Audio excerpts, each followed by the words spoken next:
video is more for less experienced RC enthusiasts, bashers, and those not into RC as a whole. If you're more experienced in RC generally speaking, feel free to go ahead and skip this video and watch another one instead. There are plenty of different RC race vehicle classes out there. In this video, we'll be going over each one and see what makes them work, their basic parts, electronics, and other things of the sort. Before we begin, it's important to note that everything on this buggy can be bought by your average person. No exclusive sponsorship deals or prototype parts in this build. I listed everything in this build in the description below, and anything you purchase using those links will directly support me as well. With that out of the way, let us begin. Like the title suggests, this is what's called an e-buggy, or electric powered buggy if you're feeling proper. Long ago in RC history, this wouldn't have been a class as electronics weren't powerful enough to actually run a buggy of this size. That was until the introduction of brushless power systems and LiPo battery technology into the RC world. Suddenly, a 3-minute run could turn into a 10 to 15-minute run, and also, you didn't need to bring a bunch of motor parts just to be competitive on the track.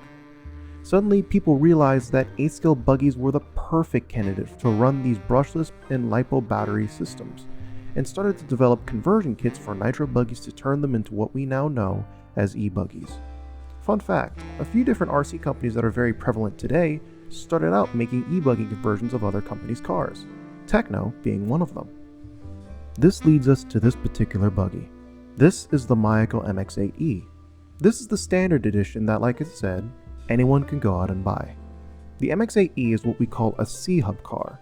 C-hub cars pretty much run what you'd see on a regular 10-scale car with a front hub carrier that looks like the letter C, and the hub itself that holds the other driving bits.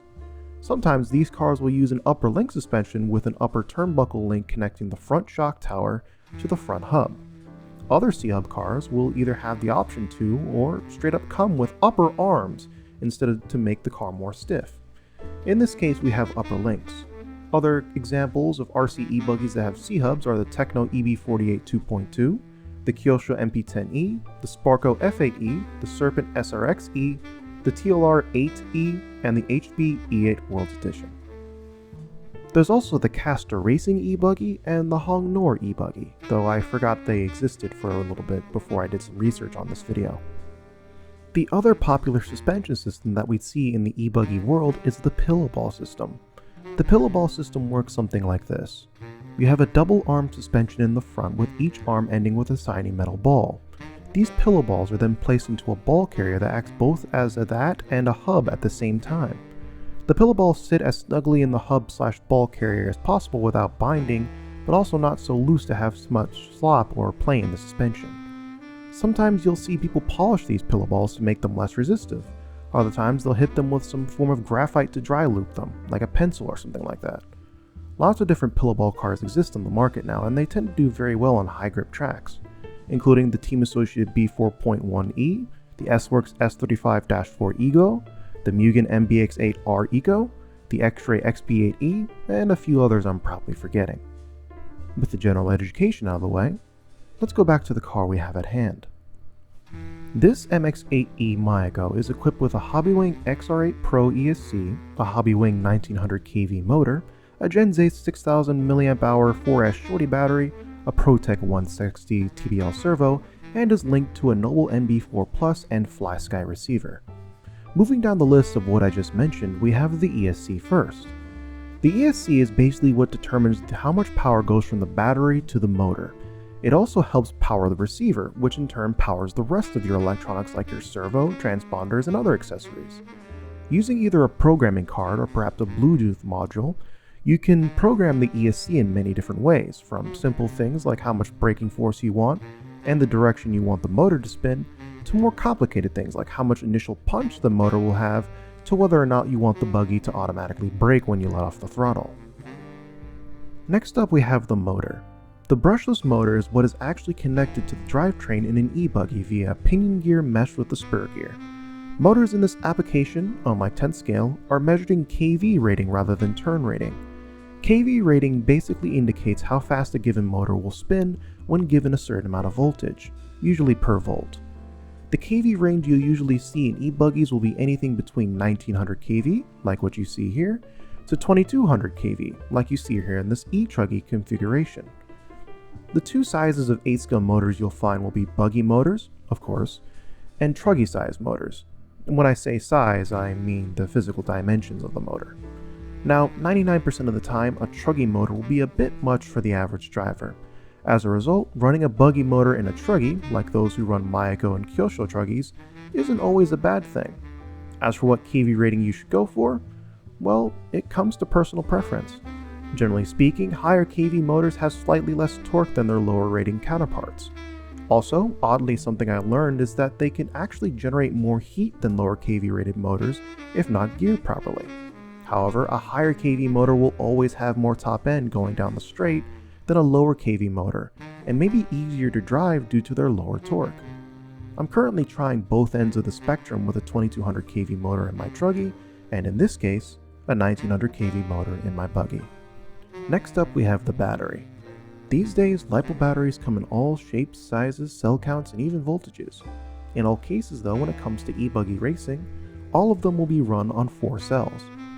Running anything more is usually overkill in terms of power, and anything less will be inefficient. Thus, 4S became the standard cell count that Ebuggies run on. How Ebuggies connect and distribute those cells can vary greatly, however.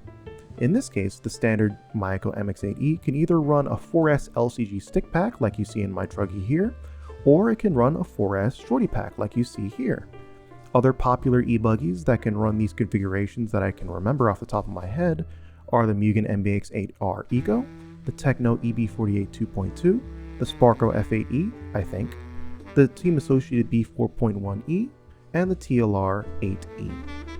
The other more popular battery configuration these days is the saddle pack configuration. Basically, what a saddle pack does is link two 2-cell batteries in series and connect them to the ESC, effectively combining them to make them one 4SL battery. The Ebuggies that can run this configuration include but are not limited to the S-Works S35-4 Evo, the X-Ray XB8E, the Kyosho MP10E, and the Team Associated B4.1. The other thing to take note of the battery is its statistics, specifically its milliamp hour rating and voltage. You may have noticed in today's world, lots of batteries come with the label HV. This stands for high voltage. What this means is that each cell in the battery can take slightly more voltage charge than a regular LiPo cell. However, 99% of the time, people will charge their HV batteries at regular LiPo voltage for safety reasons. This is also advised by the battery manufacturer, so it's advised you do the same. The other statistic to look at is the milliamp hour rating. This is basically the capacity of the battery. The larger the milliamp hour rating, the longer the battery can go on a charge and the longer it will take to charge when it's empty. It's pretty simple. When connecting the battery to the ESC, there are a few different methods. For one, there's the 5mm bullet connectors that most higher end batteries possess. This is probably the most efficient way to connect the battery to your ESC, but not the most secure. Over time, the bullets can become misshapen and lose their connectivity and their grip on the internal battery connector. The other more secure way is to use a normal connector like an IC5, XT60/XT90, or a high quality Dean's connector. And before you scoff, even Adam Drake uses D connectors in his Ebuggy. They are very high quality ones, but they are Dean style connectors nonetheless. The next thing to go over is the servo. The servo is what connects to the steering components and steers your car. Steering servos come in a multitude of different sizes, but the main one we're looking at is the standard size for 10th and 8th scale racing. In an 8th scale Ebuggy application, torque matters just as much as speed. As a result, you'll want to run a higher quality servo to have both higher speed and higher torque. However, if you have to pick between the two, I'd say that torque is more important, as 8th scale Ebuggy tires are under a lot of force, and you need a tougher servo to survive the force. This is why even a lot of higher level drivers will use high torque labeled servos and not higher speed label ones, both to help the Ebuggy steer more consistently and to keep the servo alive for longer. To go over the smaller things that are a little bit less consequential, this receiver and transmitter are what connect you to your car and all the electronics inside your car. The transponder is what counts your laps and is really overpriced, and we have a fan that helps keep the motor cool. I don't have one in this situation because my old fan mount broke, but it can be there if you need it.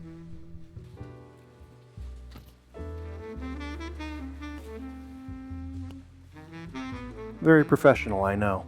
Like I said at the beginning of this video series will be more for much less experienced drivers and people who aren't into RC as a whole. So if you made it this far in the video, I really commend you.